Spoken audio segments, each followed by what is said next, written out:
ഇന്ന് വളരെ ഇൻട്രസ്റ്റിംഗ് ആയിട്ടുള്ളൊരു ടോപ്പിക്കായിട്ടാണ് നമ്മൾ ഗായ്സ് വേൾഡിൽ വന്നിരിക്കുന്നത്.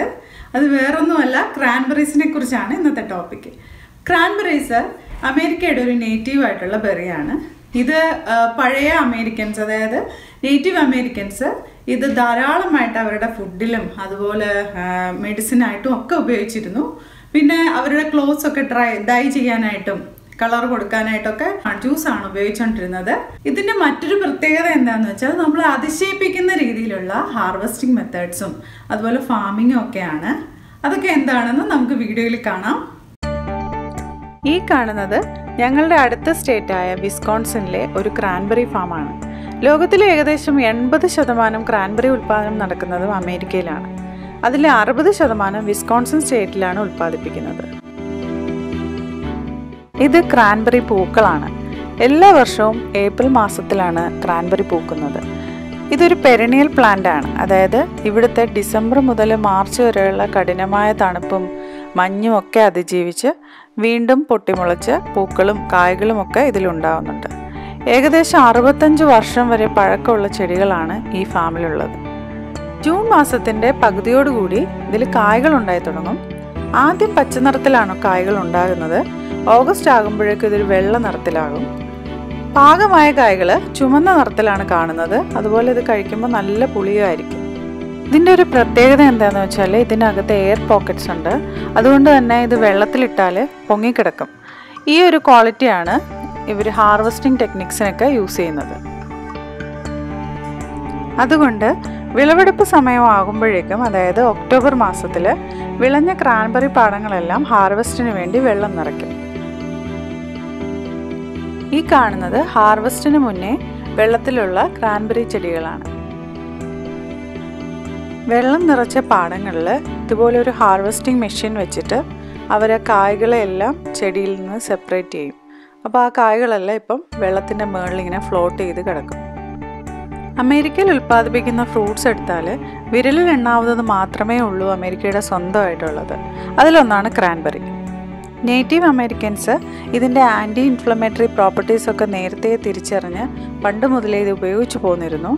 ഇന്നും ആൻറ്റി ഓക്സിഡൻറ്റ് പ്രോപ്പർട്ടീസിൽ മറ്റേത് ഫ്രൂട്ട്സിനെയും വെജിറ്റബിൾസിനെയൊക്കെ എടുത്ത് നോക്കുമ്പോൾ ക്രാൻബെറീസ് വളരെ മുന്നിൽ തന്നെയാണ്.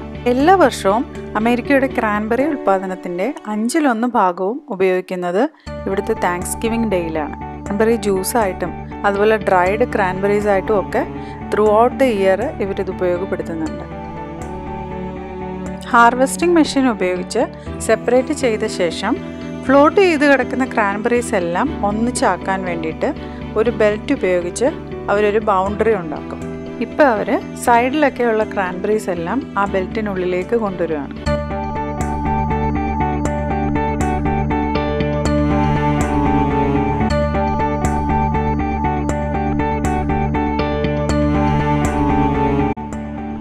ഒന്നിച്ചു കൂട്ടിയ ക്രാൻബെറീസ് എല്ലാം ഒരു സക്ഷൻ പമ്പ് വഴി ഒരു ട്രക്കിലേക്ക് മാറ്റുവാണ്. അവിടെ നിന്ന് അത് വാഷ് ചെയ്ത് പല പല കണ്ടെയ്നേഴ്സിലായിട്ട് അവരുടെ പാക്കിംഗ് യൂണിറ്റിലേക്ക് കൊണ്ടുപോകും.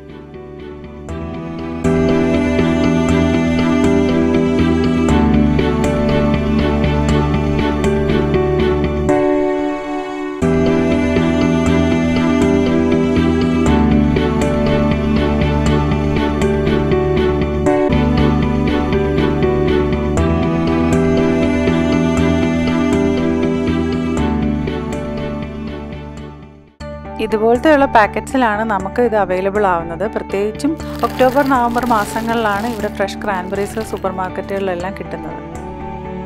ഇവിടെയുള്ളവർ ഫ്രഷ് ക്രാൻബെറീസ് അവൈലബിൾ ആവുമ്പോൾ അത് വെച്ച് ക്രാൻബെറി സോസാണ് കൂടുതലും ഉണ്ടാക്കുന്നത്. പക്ഷേ നമ്മളിന്ന് ചെയ്യാൻ പോകുന്നത് ഒരു ക്രാൻബെറി അച്ചാറാണ്. അതിനായിട്ട് 1 ടേബിൾ സ്പൂൺ നല്ലെണ്ണ ഒഴിച്ചു കൊടുക്കാം. അതിലേക്ക് 1/2 ടീസ്പൂൺ കടുകും 1/4 ടീസ്പൂൺ ഉലുവയും കൂടി ഇട്ട് കൊടുക്കാം. നന്നായി മൂത്ത് കടുകൊക്കെ പൊട്ടി വരുമ്പോഴത്തേക്കും അതിലേക്ക് 2 ടേബിൾ സ്പൂൺ വെളുത്തുള്ളി ഇട്ട് കൊടുക്കാം. വെളുത്തുള്ളിയും നന്നായിട്ട് മൂപ്പിക്കുക. അതിനുശേഷം ഒരു ചെറിയ പച്ചമുളക് അതിലേക്ക് ഇട്ട് കൊടുക്കാം, അധികം എരിവില്ലാത്തത്. പിന്നെ ഒരു 1/4 ടീസ്പൂൺ മഞ്ഞൾപ്പൊടി, 2 ടീസ്പൂൺ മുളക് പൊടി ഇട്ട് കൊടുക്കുക. ഇത് കാശ്മീരി ചില്ലിയാണ് ഞാൻ യൂസ് ചെയ്തിരിക്കുന്നത്. തീ നന്നായി കുറച്ച് ഇളക്കി യോജിപ്പിച്ച ശേഷം അതിലേക്കൊരു 1/4 ടീസ്പൂൺ കായപ്പൊടി ആഡ് ചെയ്ത് കൊടുക്കാം. എല്ലാം കൂടെ നന്നായി യോജിപ്പിച്ച് അതിലേക്ക് കഴുകി വെള്ളം കളഞ്ഞു വെച്ചിരിക്കുന്ന ക്രാൻബെറീസ് ഇട്ട് കൊടുക്കാം. ഇതിനെ നന്നായി ഇളക്കി യോജിപ്പിക്കാം. പിന്നെ ഇതിലേക്ക് ആവശ്യത്തിന് ഉപ്പിട്ട് കൊടുക്കാം. ഞാനിവിടെ 1 ടീസ്പൂൺ ഉപ്പാണ് ഇട്ട് കൊടുക്കുന്നത്. അതിനുശേഷം നന്നായി യോജിപ്പിച്ച് ഇത് കുറച്ച് നേരം അടച്ചു വയ്ക്കാം. ഒരു 1 മിനിറ്റോളം അടച്ചു വയ്ക്കാം. ചെറിയ തീയിലാണ് അടച്ചു വയ്ക്കേണ്ടത്. ഇപ്പം ക്രാൻബെറീസ് എല്ലാം നന്നായി വെന്ത് വന്നിട്ടുണ്ട്. ഇനി ഇത് ഇളക്കി നോക്കാം. ഇപ്പം കുറച്ച് സ്മൂത്ത് ആയിട്ടുണ്ട്. നിങ്ങൾക്ക് വേണമെങ്കിൽ ഇതിപ്പോൾ ഉടച്ചെടുക്കാം, അതല്ലെന്നുണ്ടെങ്കിൽ അങ്ങനെ തന്നെ ഇടാം. ഞാനിവിടെ കുറച്ച് ഉടച്ചെടുക്കുന്നുണ്ട്. ഈ സമയത്ത് ഉപ്പൊക്കെ കറക്റ്റാണോ എന്ന് നോക്കാം. വിനാഗിരി യൂസ് ചെയ്യുന്നവർക്ക് വിനാഗിരി വേണമെങ്കിൽ ഈ സമയത്ത് ആഡ് ചെയ്ത് കൊടുക്കാം. അപ്പം നമ്മുടെ ക്രാൻബെറി അച്ചാർ റെഡി ആയിട്ടുണ്ട്.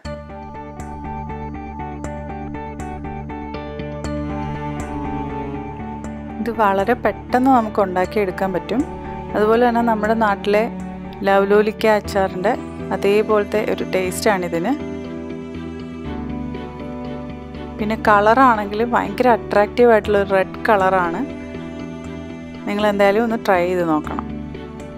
അടിപൊളി ടേസ്റ്റാണ്. അതുപോലെ നല്ല എളുപ്പവുമാണ് ഇത് ഉണ്ടാക്കാൻ. അപ്പോൾ വീഡിയോ എല്ലാവർക്കും ഇഷ്ടപ്പെട്ടിട്ടുണ്ടെങ്കിൽ ലൈക്ക് ചെയ്യണം, സബ്സ്ക്രൈബ് ചെയ്യണം, ഷെയർ ചെയ്യാനും മറക്കരുത്. വേറൊരു വീഡിയോ ആയിട്ട് വീണ്ടും കാണാം. ബൈ.